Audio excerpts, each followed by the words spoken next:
빌레몬서 말씀입니다. 빌레몬서 1장입니다.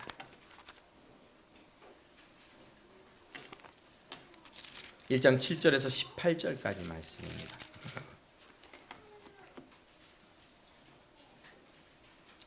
자, 한 절씩 우리가 제가 오늘 봉독하는 게 낫겠네요. 쭉 봉독하겠습니다. 쭉 눈으로 따라오시면서 말씀 보시면 좋겠습니다. 빌레몬서 1장 7절. 형제들아, 성도들의 마음이 너로 말미암아 평안함을 얻었으니 내가 너의 사랑으로 많은 기쁨과 위로를 받았노라. 이러므로 내가 그리스도 안에서 아주 담대하게 내게 마땅한 일로 명할 수도 있으나 도리어 사랑으로서 강구하노라. 나이가 많은 나 바울은 지금 또 예수 그리스도를 위하여 갇힌 자 되어 갇힌 중에서 낳은 아들 오네시모를 위하여 내게 간구하노라. 그가 전에는 내게 무익하였으나 이제는 나와 내게 유익함으로 내게 그를 돌려보내노니 그는 내 신복이라. 그를 내게 머물러 있게 하여 내 복음을 위하여 갇힌 중에서 내 대신 나를 섬기게 하고자 하나 다만 내 승낙이 없이는 내가 아무것도 하기를 원하지 아니하노니 이는 너의 선한 일을 억지같이 되지 아니하고 자유로 되게 하려 함이라. 아마 그가 잠시 떠나게 된 것은 너로 하여금 그를 영원히 두게 함이리니 이후로는 종과 같이 대하지 마니하고 종 이상으로 곧 사랑받는 형제로 둘 자라. 내게 특별히 그러하거든 하물며 육신과 주 안에서 상관된 내게랴. 그러므로 내가 나를 동역자로 알진대 그를 영접하기를 내게 하듯 하고 그가 만일 내게 불의하였거나 내게 빚진 것이 있으면 그것을 내 앞으로 계산하라. 아멘. 예, 우리 김정환 목사님 나오셔서 기도해 주시고 오늘 말씀 전포해 주실 텐데요. 우리 박수로 좀 환영하면서 할렐루야 하겠습니다. 할렐루야.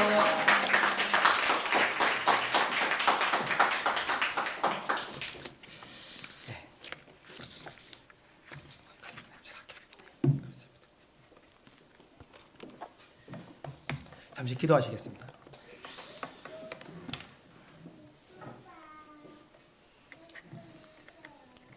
주님의 이름을 찬양합니다. 우리를 사랑하시는 당신의 사랑으로 우리를 채우시고 또 이 시간 우리가 이 세상에서 얻을 수 없고 이 세상에 줄 수도 빼앗을 수도 흉내낼 수도 없는 당신의 임재와 사랑과 치유 가운데 또 말씀 가운데 회복되기를 원합니다. 주님 홀로 영광 받아주시고 또 부족한 종 또 일본을 향한 당신의 마음을 나눌 때 성령께서 역사하셔서 우리가 한 마음 한 뜻으로 주님의 나라 건설을 위해서 함께 동역하는 큰 기쁨이 충만하게 하여 주시옵소서. 주님만 영광 받아주시고 주의 십자가 복음 부활이 능력이 우리 가운데 사랑이 약동하게 하여 주옵소서. 감사를 드립니다. 예수 그리스도의 이름으로 기도합니다. 아멘. 여러분 반갑습니다.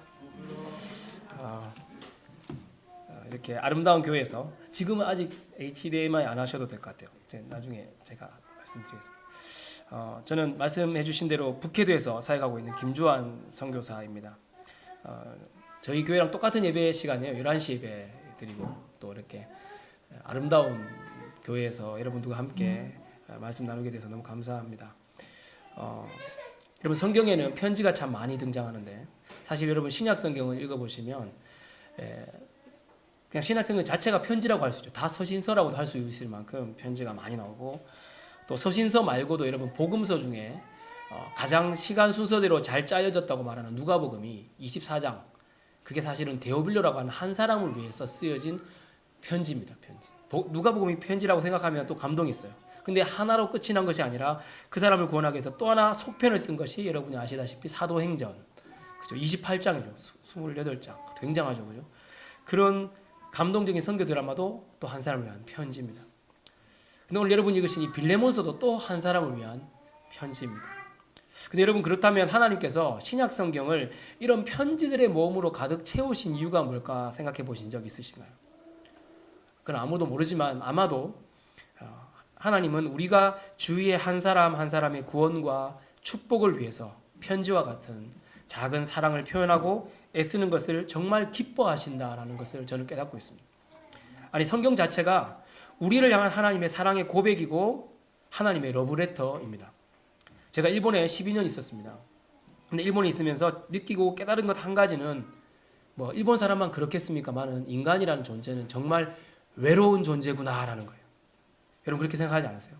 특별히 일본 사람은 외롭습니다. 여러분 이런 말 많이 하잖아요. 일본 사람은 이렇게 일본 말로 혼내 타테마이라고 하는데 겉마음과 속마음이 달라서 친해지기 쉽지 않다라고 말해요. 맞아요. 또 그런 부분도 있어요. 그러나 친해져 보면 이 사람들이 얼마나 사랑과 정을 갈구하고 있는지 몰라요. 또 얼마나 마음이 약한지 몰라요. 우리는 좀 안 좋은 이미지가 많아서 일본 사람들 마음이 약해요.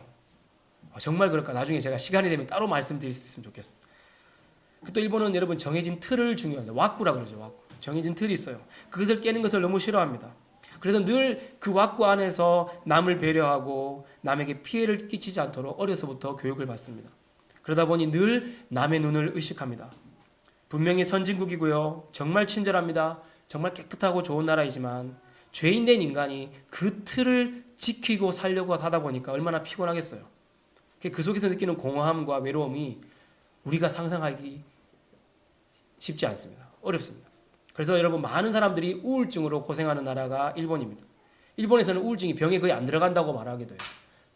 우울증으로 치유로 유명한 병원들은 삿포로의 경우만 해도 석 달 전부터 예약하지 않으면 예약이 안 돼요. 이런 분들이 또 교회에 많이 오십니다.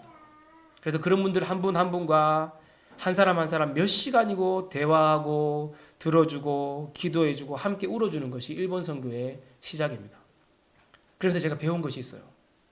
사람들은 여러분들 교회도 여러분도 아마 그러실 것 같아요. 그렇게 크지 않은 교회라고 생각하니까 늘 몇 명이 왔는지 관심을 갖잖아요. 우리 교회가 몇 명, 교회를 물어도 몇 명쯤 모이냐고 늘 그렇게 묻잖아요. 그러나 사람들은 늘 몇 명이 왔는지 관심을 갖지만 하나님은 누가 왔는지 관심을 가져요. 일본은 물가도 비싸고요. 이미 모든 제도와 시스템이 다 갖춰져 있습니다.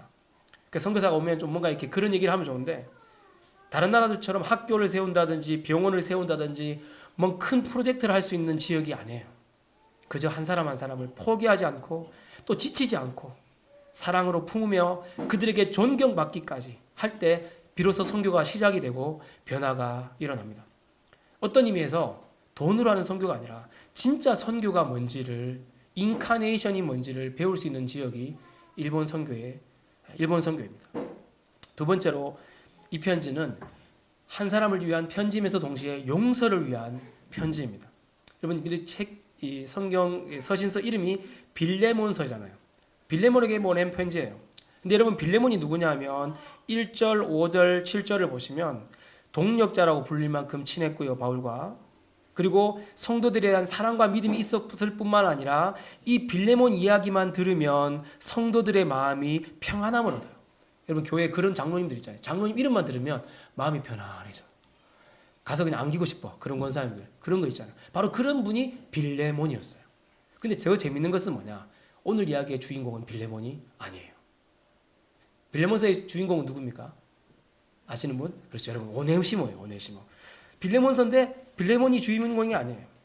편지에서 바울이 걱정하고 있는 사람은 따로 있어요. 그는 오네시모라는 사람입니다. 이 오네시모는 누구냐? 본래 빌레몬의 종이었습니다. 그런데 아마도 이 오네시모가 빌레몬의 재산을 훔쳐서 도망을 갔던 것 같습니다.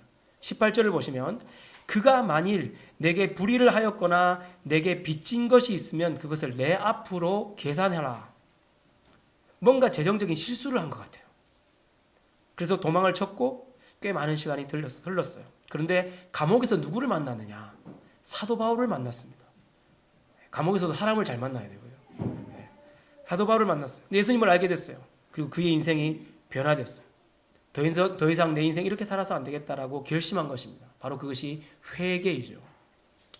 바울로부터 열심히 말씀을 배웠습니다. 무럭무럭 성장했습니다. 변화되었습니다. 근데 그때 바울은 그것을 깨닫게 됐어요.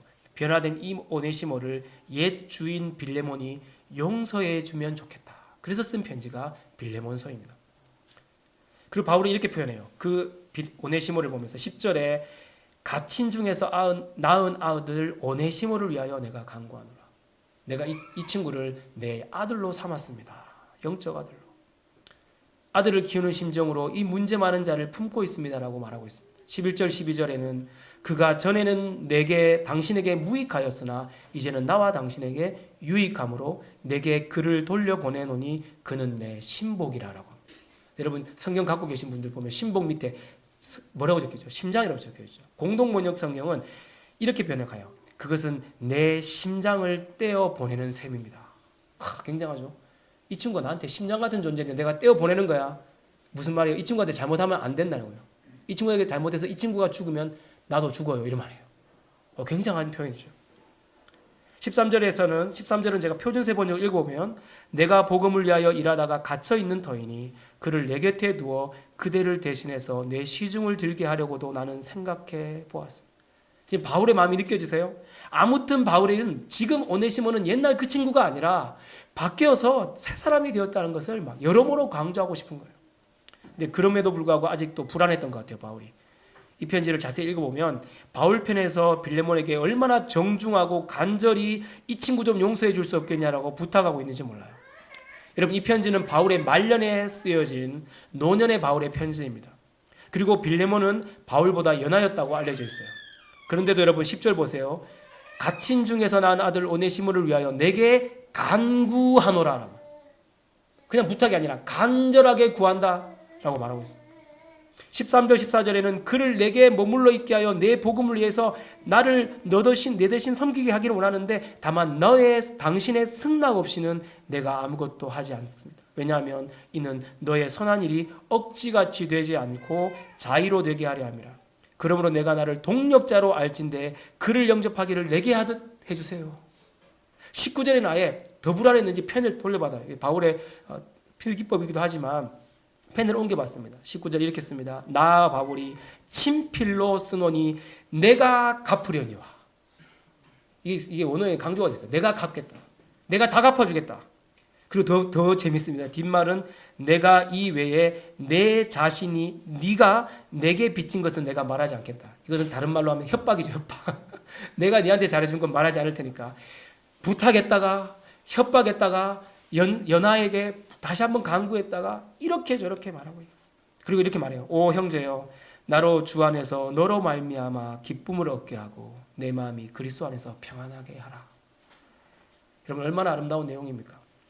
한 영혼이 진정으로 회개해서 새로운 인생을 좀 살 수 있도록 노년의 목회자가 친구인 성도에게, 평신도에게 자신의 명예를 걸고 우정을 걸고 몇 번이고 부탁하고 있어요.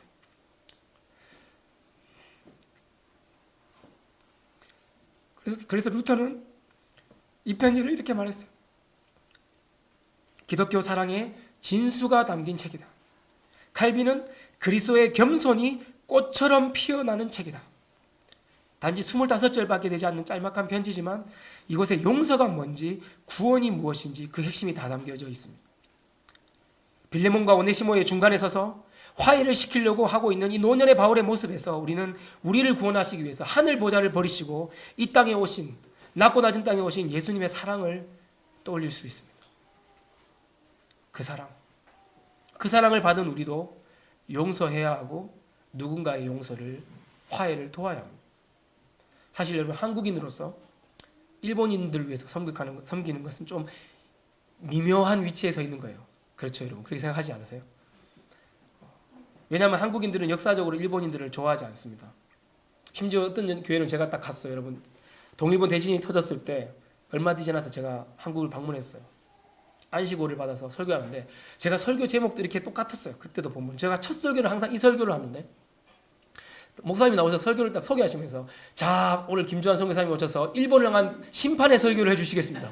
난 아무 말 하지 않았어. 심판의 설교해 주시겠대요. 그리고 어떤 분은 또 어떤 교회를 가기 전에 기도를 하는데 독도를 자기 땅이라고 외치는 일본에 관한 심판의 메시지 주여 도와주시옵소서 이렇게 설교를 기도를 하시는 거예요. 지금 저보고 어떡하라고. 근데 저도 그 마음을 알아요. 저도 일본 너무 싫어했어요. 저는 일본의 일자가 싫었어요. 제 역사학을 저는 부전공했는데 일본이 싫었어요. 게다가 여러분, 한국교회 또 특별히 저는 고신교단 출신이거든요. 합동, 고신, 특별히 신사참배 아시죠? 그 문제를 가장 많은 순교자가 고통받았던 교단이에요. 어렸을 때부터 저는 신사를 본 적도 없는데 어렸을 때부터 고등학교까지 매년 신사참배를 회개했어요. 신사참배가 뭔지도 모르면서 그랬던 사람이었어요. 저는 일본을 좋아하지 않았어요. 근데 제가 일본인을 위한 선교사가 되다니 하나님의 섭리가 놀랍습니다. 하나님은 저를 일본 사람을 사랑하지 않으면 안 되는 곳으로 보내셨어요. 제가 2007년 5월 16일 쿠데타가 있었던 날에 일본으로 파견을 받았어요. 파송되었습니다. 근데 그때 2007년에 지금은 고인이 되신 온누리교회 하용재 목사님에게 특별한 일이 또 있었어요. 뭐냐면 목사님께서 기도하는데 하나님 제가 남은 여생 얼마 안 남았는데 몸이 안 좋으셨어요. 하용재 목사님. 선교를 해서 목숨을 바치시겠습니다. 그런데 주님 일본만 빼고 바치겠습니다. 일본은 제가 용서가 되지 않습니다. 일본을 사랑하기가 너무 힘듭니다. 근데 하나님 음성이 들려요. 용조야, 누군가를 오랫동안 마음에 품고 미워하며 용서하지 않는 것은 큰 죄다. 너는 목사야. 이렇게 말씀하셨어요. 그 다음 말씀이 더 기가 막혔어요. 너희 교회, 온누리교회 모든 재정과 인재와 프로그램을 일본 선교를 위해서 쏟아 부어라라고 말씀하셨어요. 근데 그게 진짜 하나님의 음성을 들렸어요. 근데 그때 마침 겨울 연가가 처음으로 일본에서 데이트를 칩니다. 그게 일본 말로 후이노 소나타였어요. 후이노 소나타. 근데 그래서 이분이 또 연예인 교회를 목회하셨잖아요. 연예인 크리스찬들 많이 알았어요. 제주 집을 비롯해서 사람들 데리고 갔어. 일본 열도에. 정말 전 세계를 비롯해서 온누리 교회 모든 재정을 정말 쏟아 부었어요. 그게 러브 소나타라고 하는 전도 집회입니다. 근데 지금 목사님 돌아가시고도 계속되고 있어요. 근데 그것에 대해 비판도 많고 하지만 근데 저는 그때 그분이 돌아가셨을 때 제가 그걸 중계로 봤어요. CGN TV로 봤는데 일본에 정말 기라성 같은 목사님들이 다 모였어요. 근데 정말 그분들이 자기 오른팔 왼팔이 떨어진 것 같이 표현하셨어요. 근데 그때 좀 통역이 좀 잘 이게 전달이 잘 안 된 것 같아요. 아쉽게. 근데 제가 그 모습을 보면서 너무 감동해서 막 장례식을 보면서 막 울었어요. 근데 왜 그랬을까? 거기에 용서가 있었기 때문에. 용서. 여러분 사랑하고 용서하면 사람들의 진짜 모습이 보입니다. 여러분 어쩌면 우리가 용서하지 않는 이상 여러분들은 일본의 참 모습을 볼 수가 없어요. 여러분 일본이 얼마나 한국을 좋아하는지 아세요? 최근에 진짜 감정이 안 좋잖아요. 근데 얼마나 일본이 화해의 제스처를 많이 보내는지 여러분 아세요? 여러분 저희 교회 10년 전까지만 해도 지금 그분은 이제 안 오시는데 벌써 10년 전이었어요. 한국 교실 오시는 분 중에 올드미스가 있어요. 이분은 돈만 모이면 결혼할 생각을 안 하고 그냥 한국만 갔어요. 찜질방 가서 잤어요. 그 당시에 벌써 한국에 30번에서 40번 갔다 왔어요. 저는 선교사니까 한국을 잘 못 와요. 근데 너무 좋아갖고 당신은 정말 좋은 나라에서 태어났다고 막 내가 이명박 대통령이 전화를 할까 생각까지 했어요. 그 당시 여러분 또 그리고 그때쯤에 어떤 일이 있었냐면 김연아 선수가 최전성기였는데 은퇴 발표를 했어요. 그러니까 갑자기 일본 사람들이 막 그런가 카와이한 이 귀여운 김연아 선수가 왜 은퇴하냐고 저한테 막 묻는 거예요. 그걸 제가 어떻게 아냐고 김연아가 왜 은퇴하는지 제가 어떻게 알아요. 근데 어떻게 왜 그 귀여운 친구가 은퇴를 하냐고. 근데 이런 분위기인데 한국에서는 뭐만 소개되냐면 김연아 선수 안 좋은 편집 영상이 일본에 안 좋은 우익 사이트가 있을 거 아니에요. 그렇죠. 그런 것만 동영상을 공개가 돼요. 너무 슬픈 거예요. 이렇게 일본 사람들이 좋아하는데 꼭 안 좋은 우익 그 산케이 신문만 보도를 해요. 여러분 삿포로 저희가 나중에 보여드리겠지만 삿포로가 여러분 유명한 게 눈축제가 세계 3대 축제에 들어가죠. 눈축제가 유명한데요. 그 눈축제는 세계 각국의 건물이나 인물들을 눈으로 만들어서 전시하는 축제입니다. 근데 그때 테마가 다 정해졌어요. 근데 마침 그때 어떤 일이 생겼냐면 한국의 남대문, 숭례문이 좀 정신적으로 약하신 분이 불을 질렀잖아요. 화재를 이렇게 다 타버렸잖아요. 너무 충격적이었어요. 그게 한국, 일본 분들에게도 충격이 있었어요. 한국의 보물이 불탔다. 그래서 테마를 바꿨어요. 뭐냐면 한국의 숭례문을 올해 눈축제 테마로 바꿨어요. 탁 만들었어요. 숭례문 거의 똑같은 크기로 만들고 그 앞에다 태극기를 달고 갔어요. 근데 일본 사람들은 종교심이 있으니까 어떡합니까? 숭례문 앞에서 좋은 일은 아니지만 합장을 하고 다시는 한국의 보물이 불타지 않도록 막 기도해 줬어요. 그리고 막 꽃다발이 오고 감동적인 이야기가 막 이렇게 있었어요. 근데 그때 또 뭐가 문제가 있었냐 하면 일본 자위대 친구가 이 태극기를 달 올려야 되는데 여러분 태극기가 좌우 상하가 정말 좀 헷갈리잖아요. 여러분 그리실 수 있어요? 못 그리잖아. 잘 못 그리시잖아. 그걸 뒤집어 달았어요. 뒤집어 달아서 올렸어. 근데 이제 한국 관광객이 보고 뒤집어졌어요. 그러니까 죄송합니다 하고 다시 올렸어. 근데 그걸 보고 한국의 또 기자가 뭐라고 다음에 올렸냐. 다음에 사진을 확인했는데 다음은 아니었던 것 같아요. 어떤 신문에. 일본 자위대 태극기 모독 사건이라고 딱 물음표 느낌표를 달아서 올렸어. 근데 그때 그 마음을 딱 그 뉴스를 보는데 제 마음이 팍 무너진 게 뭐냐면 누군가를 용서하지 않으면 뭐를 해도 믿구나. 너희들 그냥 가만히 있으라는 거죠. 지금 화해의 제스처잖아요.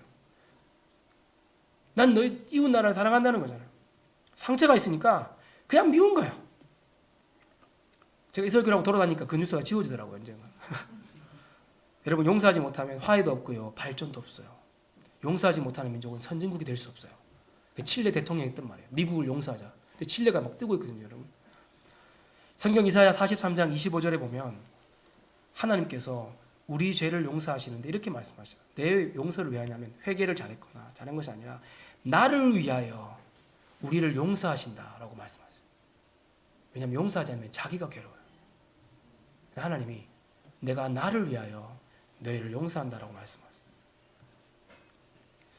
용서할 때 허락되는 기쁨과 자유가 있습니다. 그래서 주님은 우리가 주님께 용서를 구하기도 전에 용서와 구원의 길을 열어주셨습니다. 여러분 그게 복음이잖아요. 우리가 진정으로 용서받았다면 우리 역시 누군가를 용서해야만 합니다. 우리가 늘 고백하는 주기도문의 고백처럼 우리가 우리에게 죄 지은 자를 용서해 준 것 같이 우리의 죄를 사하여 주옵시고 용서해야 됩니다. 세 번째로 이 편지는 회복을 위한 편지입니다.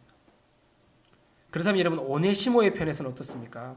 오네시모에게도 회개가 필요하고 진정으로 용서받는 일이 필요했어요. 그렇지 않다면 그는 영원한 도망자, 도피자로 살 수밖에 없지 않습니까? 특별히 성경은 하나님께만 은밀히 범죄한 죄라면 하나님께만 회개하면 되겠지만 피해자가 있는 경우에는 그 사람에게 그 이상의 것으로 갚아줘야 된다고 말씀하십니다. 그게 진짜 회개다라고 말씀. 근데 여러분 회개가 말은 쉽지만 실천이 쉽지 않습니다. 특별히 당시에 도망친 노예가 주인에게 다시 붙잡히면 벌을 받아서 불구가 될 만큼 맞아도 문제가 없었어요. 그래서 불구로 그치지 않아요. 인간이 그죠. 화를 내다 보면 불구로 그치지 않고 죽여버려요. 죽는 종들이 한두 명이 아니었어요. 그러나 하나님을 만난 오네시모는 어떠한 대가를 치르든지 하나님과 사람 앞에서 새로운 삶을 시작하고 싶었어요. 그것을 바울이 돕고 싶었던 거죠. 저희와 함께 사역하는 저희 교회를 배척하신 박영기 선교사님이라는 분이 계세요. 이분이 일본 성도들을 모으고 좀 꽤 몇 년 됐습니다만은 한국 교회를 방문한 적이 있었어요. 근데 이제 일본 한 장로님과 함께 같은 방을 쓰게 되셨는데 갑자기 자기 전에 그 장로님이 목사님 앞에서 탁 무릎을 꿇으셨어요. 왜 이러십니까 장로님? 이러니까 그분이 이렇게 말씀하셨어요. 목사님 제가 이번에 한국을 방문하면서 하나님과 약속을 했습니다. 가장 먼저 만나는 한국인 목사님에게 제 죄를 회개하기로 하나님과 약속을 했습니다. 근데 목사님이 저와 가장 먼저 말하신 한국 목사님입니다. 저는 의사입니다. 저는 전쟁에 참여했습니다. 그때는 이미 은퇴하셔서 한 7, 80 넘으셨죠. 종군 위안부 문제에 관련했던 죄인입니다. 근데 제가 장로가 되었는데 아무한테도 말하지 못했어요. 숨겨왔어요. 근데 오늘 말씀드려야 될 것 같아요. 목사님 저를 용서해 주세요. 막 우시는 거예요. 그 목사님 또 막 뭐라는 게 아니라 같이 울었어요. 그리고 끝나서 그 밤 은혜로 막 회개의 밤이 됐어요. 그 다음날 이제 한국 교회 가서 또 예배를 드렸어요. 근데 갑자기 광고 시간이 됐는데 갑자기 이 장로님이 손을 벌쩍 들었어요. 일본 분이 스미마셍 하면서 저한테 좀 한 번 말씀할 수 있는 기회를 달라고. 그래서 놀랬죠. 갑자기 왜 이러시나. 그래서 동행했습니다. 근데 이분 앞에 나왔어요. 어제 박 목사님이 하셨던 그 말 똑같이 일본 성도들도 있었어요. 그 장로님이 그런 사람인지 아무도 몰랐어요. 근데 누가 아무도 손가락질 하지 않았어요. 이분도 울고 한국 성도들도 울고 다 같이 통곡을 하면서 끌어안는 눈물바다가 되었다고 했어요. 여러분 죄는 용서받고 용서받을 때 회복이 일어납니다.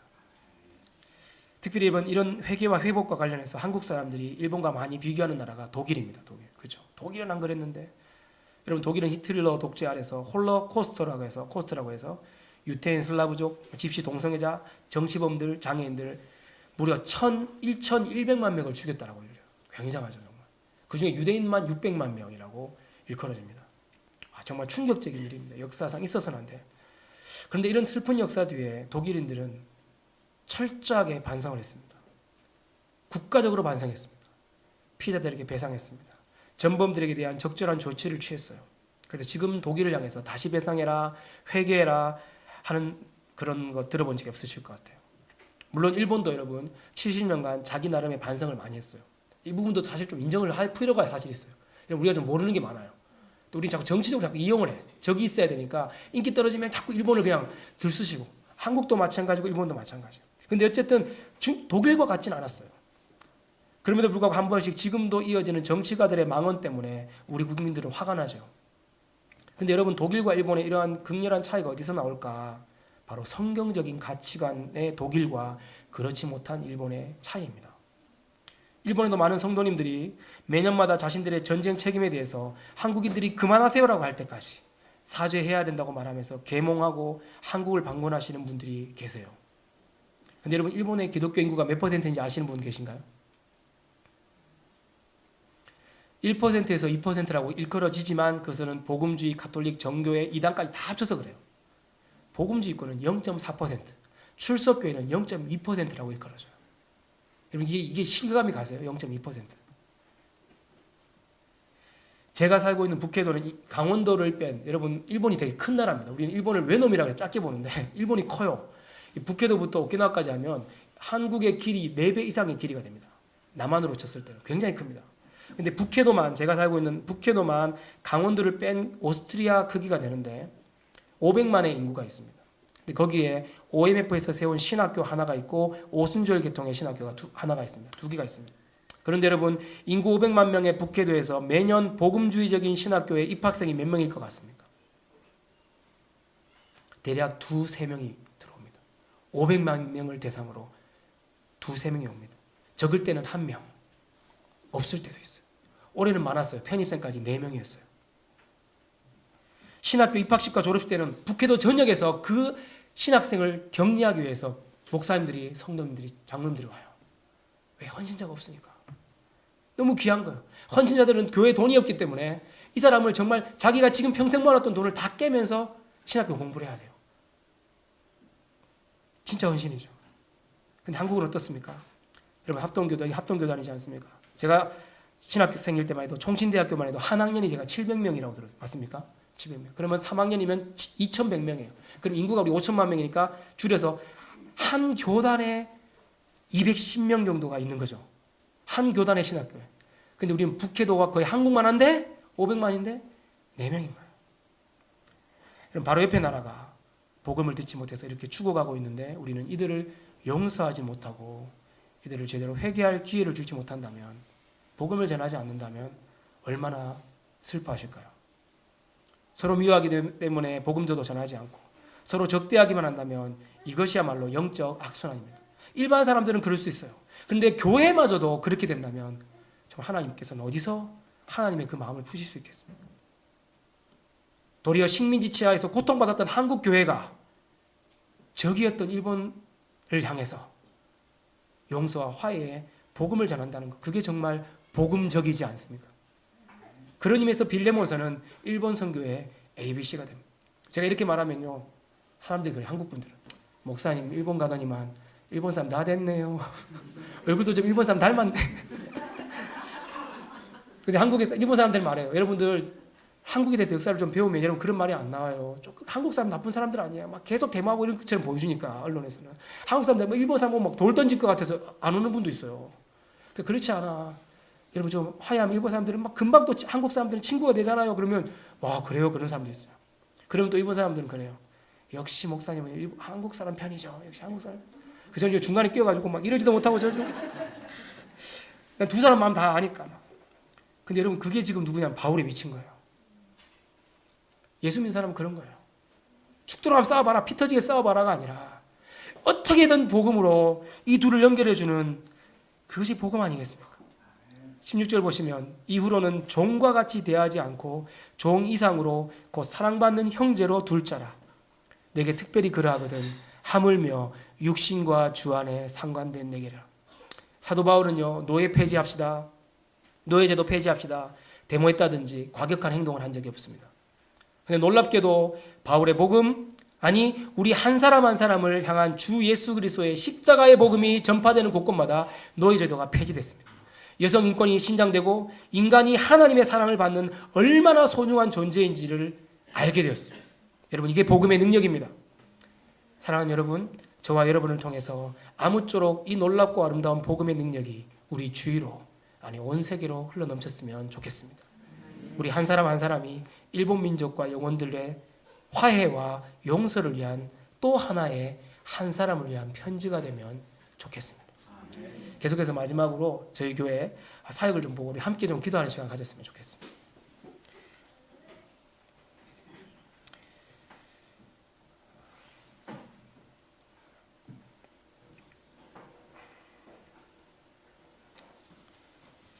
저희 북해도가 여러분 러브레터 아시죠? 오겐키 데스까 들어보신 적 있나요? 그러다 보니까 이제 제가 그걸 이용해서 북해도에서 온 러브레터라고 말하는데요. 북해도는 저 위에 있습니다. 많은 분들이 홋카이도랑 그 후쿠오카를 좀 착각하세요. 비슷해서. 그래서 후쿠오카에서 오셔놓고 전화 와요. 좀 나와주실 수 있냐고. 비행기로 가도 굉장히 멀고 신칸센으로 가도 20시간 이상 걸립니다. 이게. 굉장히 길죠, 그죠? 저 위가 북해도 이렇게 생겼습니다. 제일 유명한 데가 삿포로죠, 여러분 아시죠, 그죠? 삿포로 아마 아실 거예요. 왼쪽에 그 바로 옆에 동네가 저희 에베츠입니다. 북해도 정부는 약 인구가 540만 명쯤 되고요. 아까 말씀드린 대로 이랬습니다. 가장 큰 대도시 삿포로가 190만 명 정도 됩니다. 일본 보고막이 0.4% 정도입니다. 많이 아마 여기 와보신 분 계신가요? 오타루. 북해도 여행하시면 반드시 오는 곳. 삿포로의 왼쪽에 서쪽에는 오타루 운하가 유명합니다. 굉장히 많은 여기가 오겐키 데스까 러브레터의 배경지입니다. BA라는 곳이 있어요. 삿포로의 배꼽이라고 불려지는 중간인데요. 여기는 어디나 사진을 찍으면 MS 윈도우 화면 배경화면처럼 예쁜 곳입니다. 환상적인 곳입니다. 유럽의 경치가 있어요. BA입니다. 그러나 이렇게 아름다운 데서 살고 있구나 그래요. 저한테. 그런데 살아보면 이게 보이세요? 이게 뭔지. 이 자동차가 있고요. 제가 지금 차 위에 눈이 쌓인 겁니다. 눈이 그죠? 이게 하룻밤에 온 거예요. 제가 40cm를 치우고 잤는데 95cm가 왔어요. 1m 35cm가 하룻밤에 오면 사람 정말 하나님 보고 하나님 이렇게 막 하늘 보게 됩니다. 제 아들 2년 전 사진, 2년인가 3년 전 사진인데 보세요. 하룻밤에 온 눈보다 걔가 작아요. 창문에 그죠? 그렇죠. 지붕 위에 있는 눈이 갑자기 하룻밤 사이 이렇게 갑자기 생깁니다. 이거 조심해야 됩니다. 처음엔 눈인데요. 얼어버리면 이게 눈이 아니죠. 굉장히 낙설주의라고 곳곳에 적혀져 있어요. 저희 교회는 에베치시의 분교다이라고 하는 대학촌입니다. 분교다이의 레인보우 교회입니다. 왜 레인보우냐? 사실 동성애가 뜨다 보니까 요즘에 미국이나 이런 데서 레인보우 교회는 안 씁니다. 그러나 저희 교회가 딱 그 교회를 알아보고 같이 그 기도하는 팀이 있는데 저희 교회를 세우려고 했던 그쪽에 갑자기 쌍무지개가 이렇게 둥글게 그날 확 했어요. 하나님의 은혜가 있겠다 해서 레인보우라고 지었습니다. 레인보우. 이건 아마 저희 딴 청소에 이렇게 꽉 차진 않지만 우리 단 여성 모임들 했을 때 이렇게 했던 교회인데 뒤에서 보면 이런 교회의 모습입니다. 식사 후에 저도 교회도 교제를 합니다. 진짜 저희 교회 카레가 맛있기로 유명합니다. 한번 이제 오시면 대접하겠습니다. 대학생 선교를 하는 교회입니다. 대학교 3개의 대학의 중간에 모여 있는데요. 저희가 대학생 선교는 아무리 제가 전도를 해도 잘 안 와요. 대학생들. 근데 여러분 CCC가 와서 우리가 한국에서 온 대학생들입니다. 전단지를 돌리면 무지하게 옵니다. 이거 적게 왔을 때예요. 얼마나 많이 오냐면 안 믿는 넌크리스찬만 60명, 70명 올 때도 있어요. 여러분 한국에서도 전도 집회에서 60, 70명 안 와요. 대단하죠. 한국인을 얼마나 좋아하는지 아시겠어요, 여러분? 일본 사람들이 지금. 그래서 거기 때 복음을 전하는 거예요. 저희들이 근데 청년 전도를 하다 깨닫게 된 게 뭐냐면 대학생 전도가 늦다라는 것을 알았어요.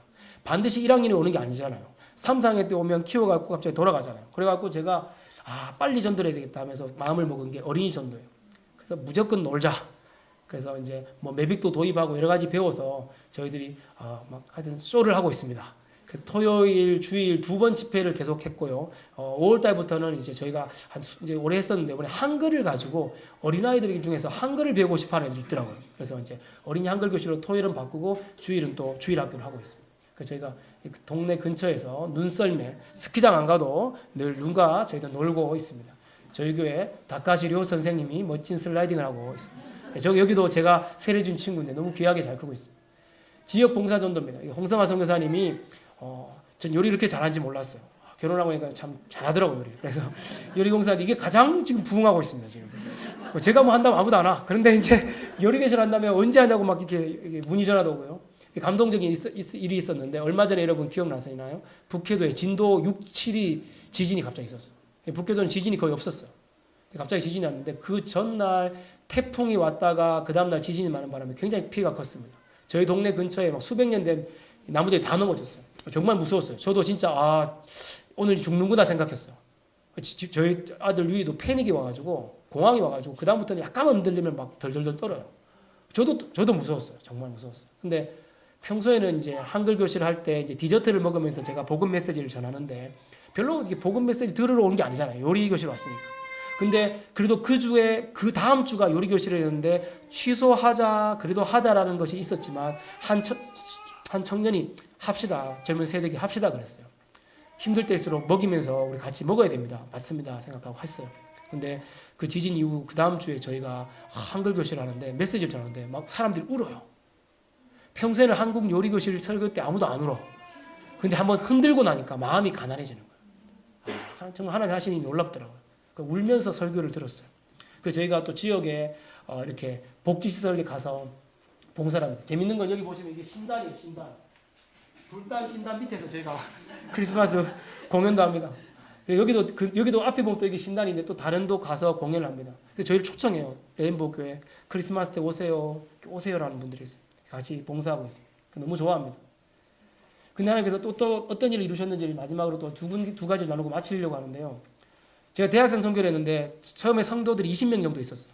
근데 제가 갔을 때는 여러 가지 문제가 많았을 때 성도들이 10몇 명밖에 안 남았을 때였어요. 와, 나 정말 죽겠구나 생각했어요. 근데 그 중에서 대학생들이 한 반 정도 있었어요. 다 초짜배기들이에요. 근데 제가 세례줬어요. 졸업하는데 10몇 명 남았는데 6명이 졸업을 했어요. 기분이 어떨까요? 와, 진짜 오른팔 왼팔 다 떨어져 가는 기분이었어요. 진짜 막 3월만 되면요. 3월에 졸업식을 하거든요. 와, 진짜 우울증이 걸려요. 목사가. 마음으로는 알아. 키워서 파송한다. 머리는 알지만 마음이 따라가지 않아요. 지금도 저는 3월만 되면 우울해요.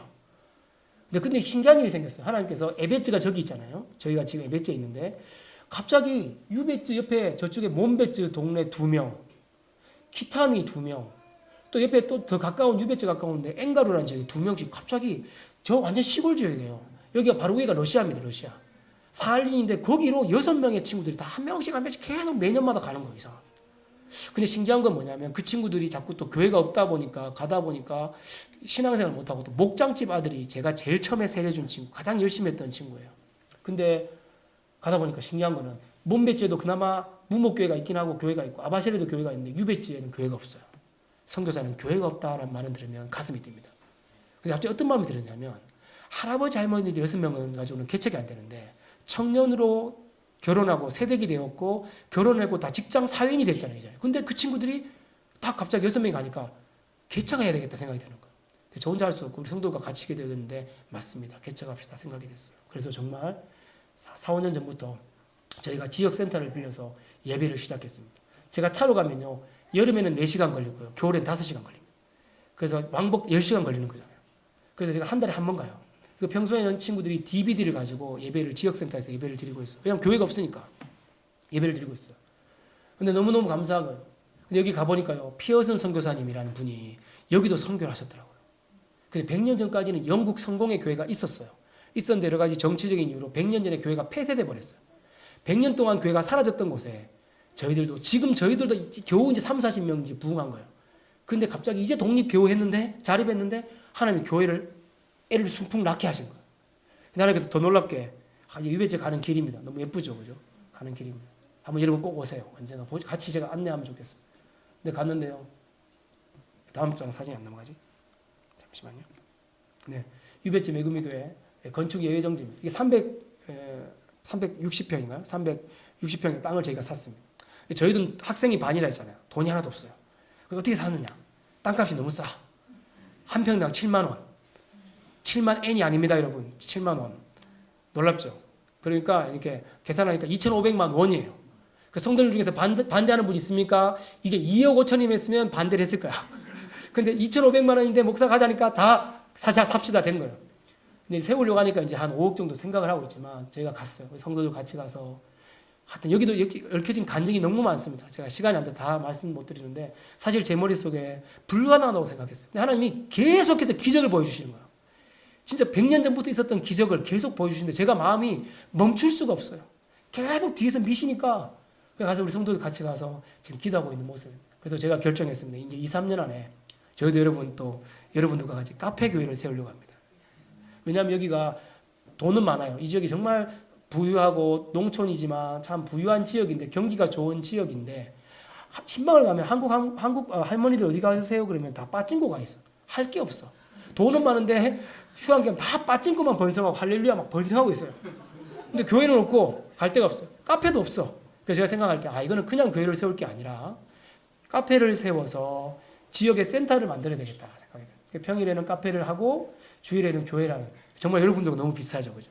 그렇게 여러분 기도하고 있습니다. 여러분 좀 유베츠 메굼이라는 것이 일본말로 은혜입니다. 유배지 은혜교회를 위해서 여러분 좀 기도해 주시면 좋겠습니다. 그리고 마지막으로 이제 간증은 중요한 것은 제가 언제까지나 청년사역, 저는 지금 젊지만 언젠가 저도 나이가 들겠죠. 먹겠죠. 근데 이분도 나이가 있지만 또 새로운 사람을 양성을 해야 되는데 이분은 누구냐? 이시구로 마사로라는 형제인데요. 이분은 지금 40이 좀 넘으셨어요. 그런데 이분의 아버지는 후쿠시마 미나미 소마시에서 지금도 목회를 하고 계십니다. 원자력 발전소에서 23km밖에 안 떨어졌어요. 근데 아버지가 목회사님이었어요. 자기는 일본의 목사님들과 선교사님들이 천사 같은 모습을 보고 자기 같은 인간은 목사면 안 돼 하면서 40년 동안 도망을 다녔어요. 근데 아버지가 말한 거예요. 너는 손녀 딸들이 있으니까, 손주들이 있으니까 도망가라, 북해도로. 피난을 가라.